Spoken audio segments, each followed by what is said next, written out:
रामगढ़ में आज मुखिया कौन बनता है? बिहारी लोग बनते हैं, बिहार से आके। वो सब चीजें नहीं दिखती हैं इनको।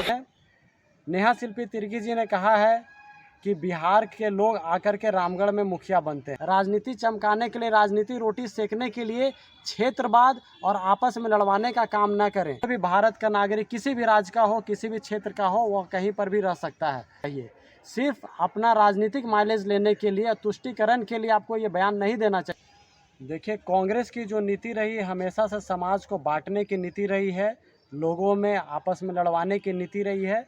अभी जिस प्रकार से झारखंड में एक घटना घटा है, कांग्रेस के विधायक नेहा शिल्पी तिर्की जी जो हैं, उन्होंने बिहार के लोगों की तुलना बांग्लादेशी घुसपैठियों से की है, जो भी काफ़ी निंदनीय है। नेहा शिल्पी तिर्की जी ने कहा है कि बिहार के लोग आकर के रामगढ़ में मुखिया बनते हैं। मैं उन्हें कहना चाहता हूं कि भारत का संविधान हमें इजाज़त देता है। भारत का संविधान वही संविधान है जिसका इनके नेता राहुल गांधी ने पूरे लोकसभा में चुनाव में घूम घूम कर उसके दुहाई देकर लोगों को मूर्ख बनाने का काम किया है। वो संविधान हमें इजाज़त देता है कि कोई भी भारत का नागरिक किसी भी राज्य का हो, किसी भी क्षेत्र का हो, वह कहीं पर भी रह सकता है। लेकिन जिस प्रकार से कांग्रेस विधायक ने ये बयान दिया है, खास करके हमारे रामगढ़ का नाम उन्होंने लिया है, इसलिए मैं ये बात कहना चाहता हूँ कि नेहा जी, पहले मैं आपको बहुत शिक्षित समझता था, बहुत ही एक्सपीरियंस वाला विधायक समझता था। एक सम्मानित विधायक आप हैं और आपको जानकारी होना चाहिए किसी विषय पर, तब बोलना चाहिए। सिर्फ अपना राजनीतिक माइलेज लेने के लिए, तुष्टीकरण के लिए आपको ये बयान नहीं देना चाहिए था। आपने रामगढ़ का जिक्र किया, इसमें आपने कहा कि रामगढ़ में बिहार से लोग आकर के मुखिया बनते हैं। तो मैं आपको बताना चाहता हूँ, जानकारी में लिख लीजिए, कहीं कागज़ में तो नोट कर लीजिए कि रामगढ़ जो क्षेत्र हमारा छावनी परिषद का आता है, जिसमें वार्ड सदस्य होते हैं, जिसे लोग बोलचाल की भाषा में मुखिया कहते हैं, इसमें वार्ड नंबर 1 में बेबी प्रसाद जी थी।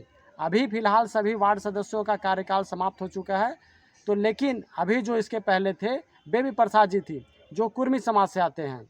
वार्ड नंबर 2 में सरदार अनमोल सिंह जी थे, जो सिख समाज से आते हैं।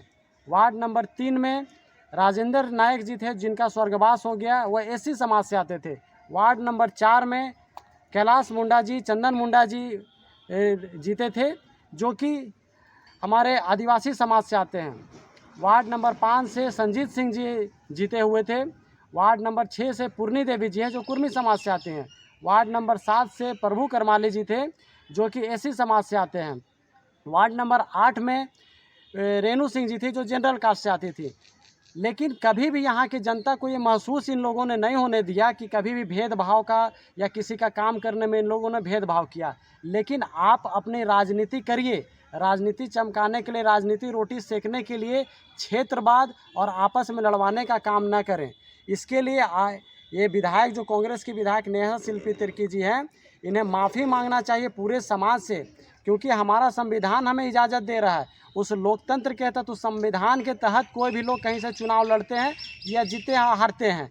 लेकिन आप जिस प्रकार का इनका आपने प्रतिक्रिया दिया और बांग्लादेशी घुसपैठिए से इनका तुलना किया है, तो मैं विधायक जी आपको ये बताना चाहता हूँ कि चाहे बिहार के लोग हो, यूपी के लोग हो, बंगाल के हो, महाराष्ट्र के हो, बिहार के, चाहे जो भी राज्य के हो, अगर वो कहीं भी रहते हैं तो वो घुसपैठिए नहीं है, वो भारतीय हैं।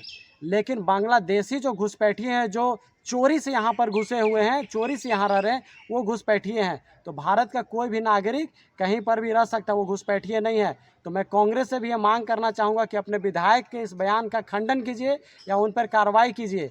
नहीं तो ये जिस प्रकार से आप लोग समाज को बांटने का काम कर रहे हैं, क्षेत्रवाद को बढ़ावा दे रहे हैं, और ये नया नहीं है।